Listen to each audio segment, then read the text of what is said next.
Hey guys, Willie Mayette, creator of JAZZEDGE. Welcome to episode number 40 of the Confident Improviser Podcast. Today we're going to be talking about easy jazz piano improvisation rhythm. I'm going to show you how to create these easy rhythmic blocks that are really going to start to make your improvisation a lot easier. All right, so first of all, if you would like to suggest a topic, just go back to the confidentimproviser.com/survey, and you can put in your request for a topic. One of my students was asking me about rhythm, so that's what we're going to be talking about today. All right, so, and then of course, don't forget to subscribe to the YouTube channel for updates. I'll talk about that in a second, though. All right, so let's jump right into this. So what I have here is I have 8 2-beat blocks, okay? So these blocks are just 2 beat in length. That's what we call a duple in music, all right? D-U-P-L-E. Duple means based on 2 beats. Triple means based on 3 beats, right? So in music, we can either have duple or triple meter. An example of triple would be 3-4 times, 6-8 times. It's divisible by 3. Duple would be 2-4, 4-4. Now, you can also have combinations too, right? So if you had 7, that might be 2, 2, and 3. If you have 5, it might be 3 and 2, or 2 and 3.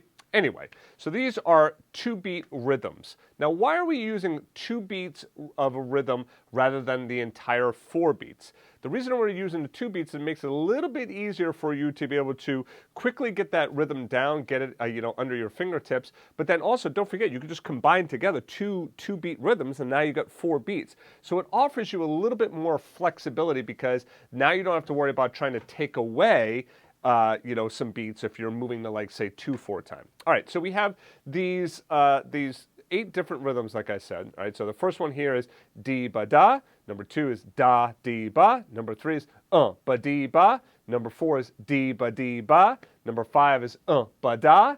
Number 6 is triple-a-da. Number 7 is triple-a-triple-et. And number 8 is ba-triple-et. Right? Now, if you need help vocalizing these rhythms, please make sure you take a look at my Rhythm Essentials course that's found only at JAZZEDGE. Be sure to go through that course and you can understand all of the vocalization of this. All right, so here are my 8 rhythms. So now what do I do with these 8 rhythms? Well, the first thing is you want to make sure that you know how to vocalize them and you know how to play them well. So let's just take, number 6 here. So it's triple-a-da, triple-a-da, triple-a-da, triple-a-da, triple-a-da. Now, the first thing you want to do after you could play them and vocalize them is now to start to apply them. You want to apply them to something simple, like a simple 5-finger scale, like here's my C major 5-finger scale, or a C minor 5-finger scale, or even a C blues 5-finger scale. All right, or you can apply them to the entire scale. It's completely up to you. I would say start with the 5-finger scale first. That way you don't have to worry about crossing fingers. And all I'm going to do is I'm going to take this rhythm, triple-a-da, and I'm going to apply it to these 5 notes. So it's triple-a-da, triple-a-da, triple-a-da, triple-a-da, triple-a-da, triple-a-da. All right, that's on my 5-finger major scale. I could do it on the minor one as well. Triple-a-da, triple-a-da, triple-a-da, triple-a-da. I'm just trying to get the feel of that rhythm underneath my fingertips while I'm playing a scale. Maybe I apply it to an entire C major scale. Triple-a-da, triple-a-da, triple-a-da, triple-a-da, triple-a-da, triple-a-da, triple-a-da, triple-a-da. So you see how I have to cross underneath? And I'm going up just to the very next note of the scale. Now, of course, I don't have to do it that way either. I could come up with my licks and do all of that, and that would be fine as well. But if you're having difficulty with these rhythms, make sure you start by vocalizing them first, then try to apply them to some scales. Let's take another rhythm. Let's take rhythm number 3, ba-dee-ba. So if I apply that to my C major scale, ba-dee-ba, ba-dee-ba, ba-dee-ba, ba-dee-ba, ba-dee-ba, ba-dee-ba, ba-dee-ba, ba-dee-ba, ba-dee-ba, ba-dee-ba, ba-dee-ba, ba-dee-ba, ba-dee-ba, ba-dee-ba, ba-dee-ba. All right, so you see how I could just take that rhythm and I'm just applying it to the notes of my C major scale. Right, so now what you are here for and what you've come for is, well, how do I now start to take that rhythm and apply it into my improvisation? Okay, so if we take a look at this example here, you're going to notice that Well, first of all, let me just play this example for you, all right? Now, bear in mind, it's not going to blow your socks off, but it's a pretty good start. Here we go. 1, 2, ready, go.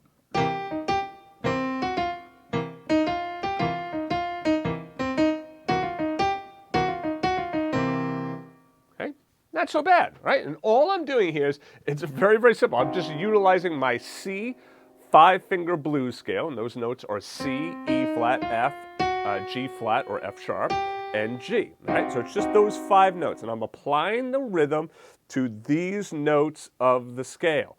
I am applying that rhythm to any of the notes, so meaning that I don't have to start on C and go up to the very next note and always down and up like that. I could start anywhere. So in this case, I started on the G. Okay, and what you will notice here is that this first rhythm, rhythm number 1, is right here in my right hand for this example. Okay, so D, ba, da.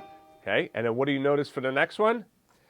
D, ba, da. That's rhythm number 2. And what do you notice for the next 2 beats? That's rhythm number 3. Ba, di, ba. And what do you notice for the last 4 beats, or last 2 beats here in the second measure? Di, ba.